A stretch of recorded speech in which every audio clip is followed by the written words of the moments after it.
లేకపోతే ఆయన మీద కోపం తెప్పించేదైనా ఏ రోల్ అయినా ఆయన అద్భుతంగా నటిస్తూ ఉంటారు. ఇంకా మీరు పే చేయాల్సి వస్తుంది. ఇప్పుడు నేను నాగవంశీ గారి దగ్గర నుంచి, నాగార్జున గారి దగ్గర నుంచే కాదు, మీ నుంచి కూడా అడగాలి ఇప్పుడు. ఇంకో 2 లైన్లు ఎక్కువ యాడ్ చేస్తే. అందరికీ నమస్కారం అండి. యాక్చువల్లీ ఈరోజు షూటింగ్ ఉంది, చిన్న సినిమా. నిన్న ఈవినింగ్ ఫోన్ చేసి మండే పెట్టుకుంటారా కొంచెం అన్న. దేనికి సార్ అంటే మా సక్సెస్ మీట్ ఉంది, ఎప్పుడో ఒకసారి వస్తుంది, ఇలాంటి అవకాశం మిస్ అవ్వడం ఎందుకు అని పాపం వాళ్ళు అర్థం చేసుకుని షూటింగ్ మండే పోస్ట్పోన్ చేశారు. సినిమా హిట్ అయిందో లేదో తెలియడానికి నా ఎక్స్పీరియన్స్లో నాకు తెలిసి రివ్యూస్ కాదు, మాలాంటి యాక్టర్స్కి మార్నింగ్ షో అయిపోయిన తర్వాత మధ్యాహ్నం నుంచి ఫోన్లు వస్తుంటాయి, మెసేజ్లు వస్తుంటాయి. సినిమా బాగోలేకపోయినా ఎవరు ఫోన్ చేయరు, క్యారెక్టర్ బాగాలేకపోయినా ఫోన్ చేయరు. 2 బాగుంటాయి మటుకి. డైరెక్టర్ల దగ్గర నుంచి రైటర్సు, అసోసియేట్ కో డైరెక్టర్లు, మొత్తం ఇండస్ట్రీ మొత్తం 24 క్రాఫ్ట్స్ తెలుసు, లేకపోతే వాళ్ళల్లో ఫ్రెండ్స్ వాళ్ళందరూ ఫోన్లు చేస్తారు. చాలా చాలా కాలం తర్వాత నాకు నిన్న సాయంత్రం నుంచి ఫోన్ రింగ్ అవుతూనే ఉన్నాయి.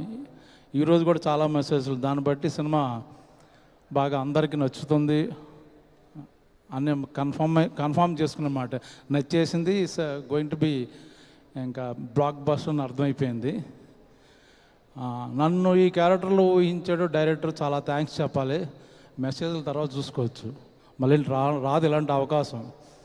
ఓకే, మామూలు రెగ్యులర్గా నాకు బ్రహ్మాజీనే ప్రజెంట్ చేసి చిన్న చిన్న వేరియేషన్ చేశాను.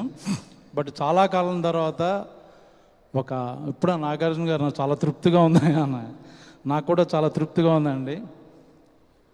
ఒక యాక్టర్కి ఒక డిఫరెంట్ గెటప్లో అందులోంచి చిన్న పేరు రావడం అనేది థ్యాంక్ యూ నందు, ఆలోచించినందుకు. దాని వెంటనే ఈ క్యారెక్టర్ నన్ను అనగానే ఓకే చెప్పాను మా నాగ్ గారికి, అఖిల్కి చాలా థ్యాంక్స్.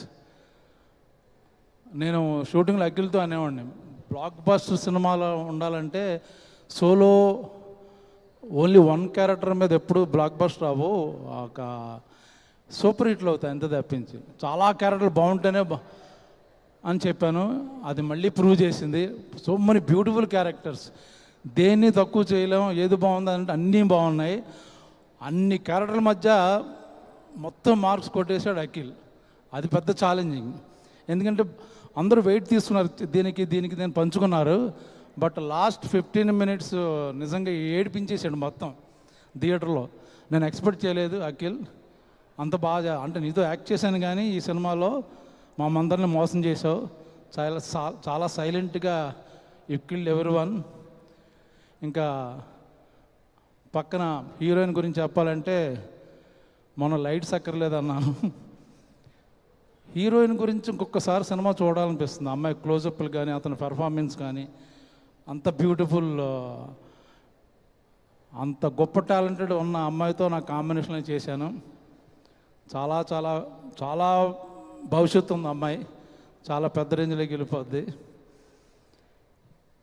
ఇంకా బృందా మాస్టర్ కానీ, ముఖ్యంగా మా శివాజీ, చాలామంది రివ్యూల్లో శివాజీ క్యారెక్టర్ ఆర్క్ అన్నారు. ఇన్నేళ్ళైంది ఇండస్ట్రీలోకి వచ్చాక, ఏంటో ఆర్క్ అంటే నాకు కూడా తెలీదు. అదేంటో ఆర్క్ ఎరక్కొడేశాడు, అద్భుతం. తను కుక్కతో మాట్లాడే సీన్ అయితే యాక్టర్గా నాకు గూస్ బంప్స్ వచ్చినాయి. ఒక్కడే కూర్చొని చేశాడు సోలో పెర్ఫార్మెన్స్. జనరల్గా స్టార్ సినిమాలో అలాంటి సీన్లు ఉంచరు, ఎడిటింగ్లో లేపేస్తారు. బట్ నాగార్జున గారు, అఖిల్ కొంత డిఫరెంట్ వాళ్ళు. ఫ్రమ్ ద డే 1 మాకు తెలుసు, టాలెంట్ని ఎంకరేజ్ చేస్తారు.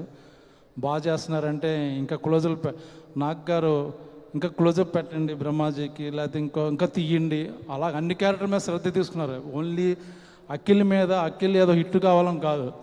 That should be respectable film. మనం తర్వాత గర్వంగా చెప్పుకునే సినిమా ఉండాలని చెప్పేది ఏదో కమర్షియల్గా ఏదో చేసి కింద మీద ఇప్పుడు హిట్ కాదు, ఇది చాలా మెమరబుల్ హిట్ అన్నమాట. ఈ సినిమా గురించి మాట్లాడుకుంటుంటారు అప్పుడే కదా, ఇంకా నెమ్మదిగా లాగా సింక్ అవుతూ పెర్ఫార్మెన్స్ల గురించి కానీ మిగతా అన్ని డిపార్ట్మెంట్ల గురించి కానీ. సో నాకు ఇంత మంచి క్యారెక్టర్ ఇచ్చిన నాగార్జున గారికి అఖిల్ మా డైరెక్టర్, మా daring and dashing dynamic producer Nagavamsi గారు, వాళ్ళందరికీ thank you so much. Thank you అండి, thank you so much. Okay.